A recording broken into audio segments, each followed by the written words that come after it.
Ke berita terkait dengan masalah sampah di Provinsi Maluku, Tribunal warga resah sampah semakin menggunung di tepi jalan Kayu Tiga Ambon.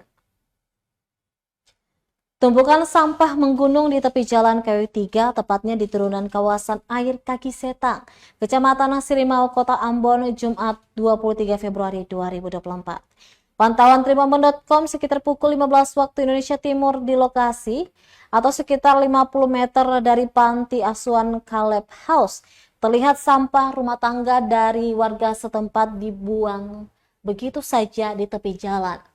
Padahal lokasi tersebut hanyalah lahan kosong, bukan tempat penampungan sementara atau TPS yang disediakan pemerintah.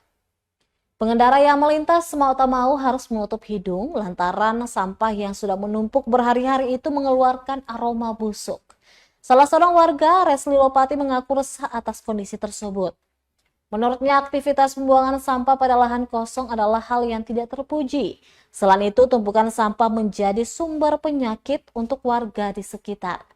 Lopati meminta perhatian dan kepedulian dari pemerintah setempat, mulai dari tingkat RT hingga pemerintah Kota Ambon melalui Dinas Lingkungan Hidup dan Persampahan, sehingga tumpukan sampah dapat segera dibersihkan dan juga dicari solusi terkait lokasi pembuangan sampah atau TPS yang lebih memadai.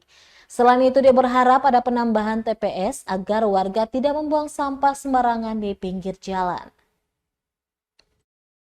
Download Tribun X sekarang, menghadirkan lokal menjadi Indonesia.